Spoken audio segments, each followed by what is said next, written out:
Week, we have been uncovering the crisis unfolding in Luzerne County, where authorities are scrambling to fix what they call a broken juvenile justice system. It's not the first time the county's juvenile courts have been thrust into the headlines. The Kids for Cash scandal exploded some 15 years ago. As Action 16 investigates, Melissa Steininger found the repercussions are still being felt today. Yeah, Scott Lee says we've been focusing on this new crisis and where it currently stands here in Luzerne County. We cannot forget where all of this began, the Kids for Cash scandal. Judges accused of taking kickbacks, and the lives of 2,500 children changed forever. No comment. They're charged with taking kickbacks. It's the scandal that thrust Luzerne County into the spotlight.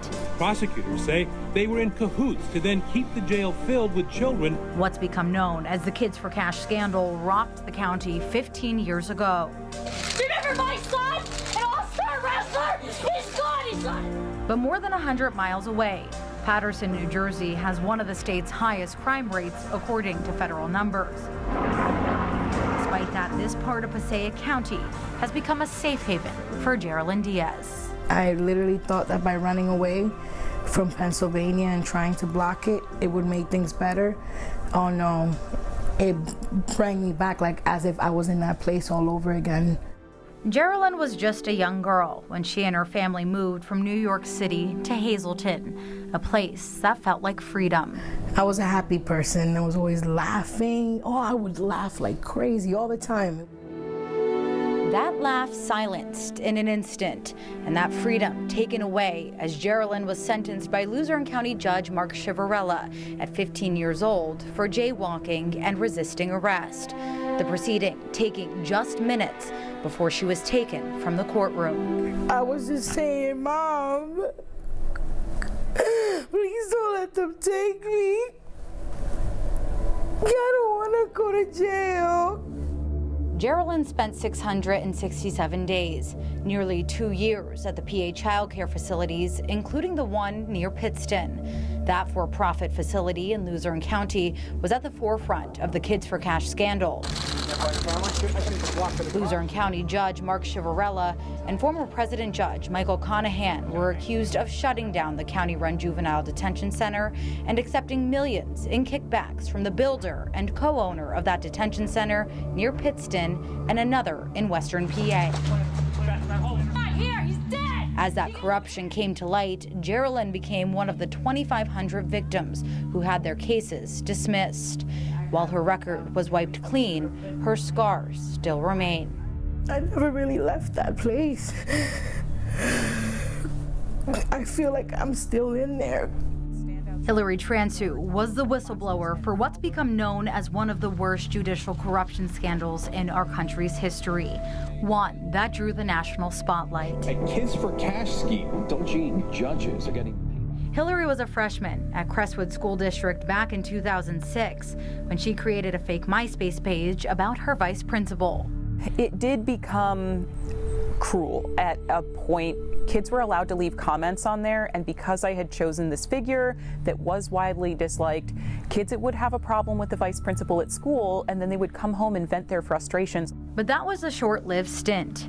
Hillary said she had nearly forgotten about the fake page until my mom called from the bottom of the stairs and she said, "Hillary, do you know anything about a MySpace page?" And my blood ran cold. You can expect that I will impose the maximum sentence allowed by law. And the moment when, Chivarella said, send her up to fact, and I had no idea what that meant, but his gavel came down. Hillary had zero representation in the courtroom, much like the majority of the thousands of kids that came in front of Judge Mark Chivarella. She was sentenced to 3 months in juvenile detention and 6 months probation, but she says there were loopholes. So if I misbehaved in any way during my time in juvie that displeased Judge Chivarella, he could just keep resentencing me until I was 21 years old. So you could be in the system forever. Just 3 weeks into her sentence, the Juvenile Law Center stepped in. The Philadelphia-based nonprofit first heard about what was happening in Chivarella's courtroom when Hillary's mom reached out.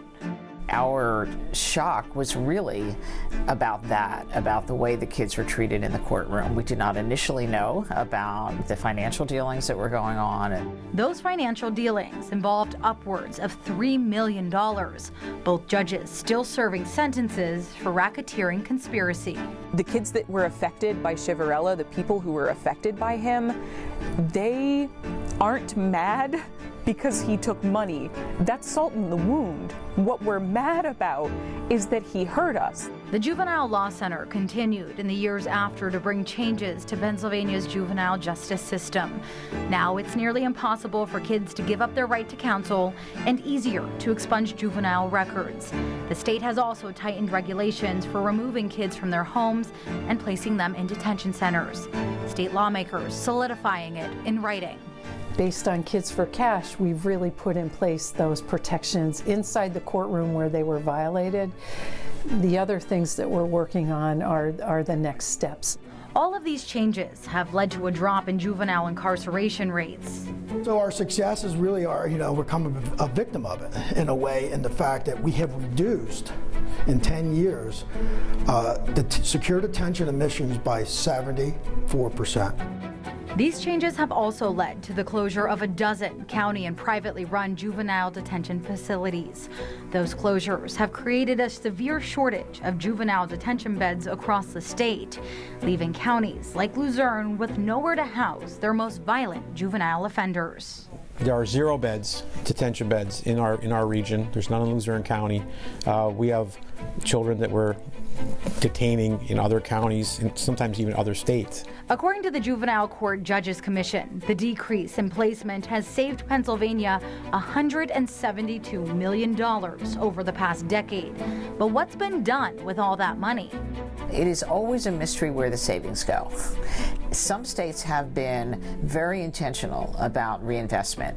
To the extent that Pennsylvania has failed to do that, we need to ask ourselves why. The Pennsylvania Juvenile Task Force came out with 35 recommendations to help fix the flaws within the juvenile justice system.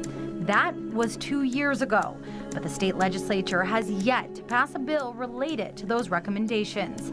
State Senator Lisa Baker from Luzerne County is a co-chair of the task force. One of the bills that I have in the Appropriation Committee would do just that. It would redirect the resources into community-based care. I think it's really unacceptable to say this is just the way it goes, because kids don't have the luxury of time. So what can be done?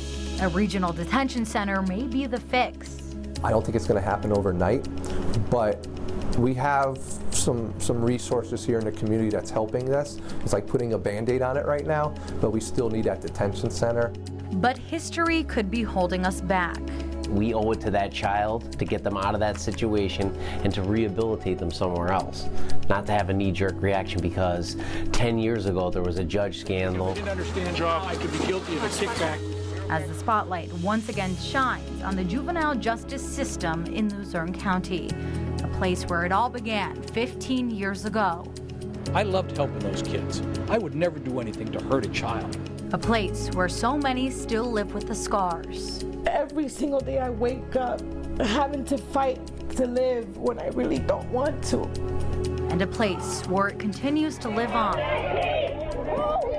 in this new crisis of Kids for Cash. Hi, News Watch 16. I'll be home soon. While we've taken a dive into this crisis, it's still an open-ended issue. While Luzerne County continues to put in place measures to help them curb this problem, it's also working to figure out a long-term solution. Of course, with that, the county is also trying to focus on programs for rehabilitation for these young offenders. We'll, of course, continue to follow Kids for Cash, the new crisis, in the weeks and months to come here on Newswatch 16.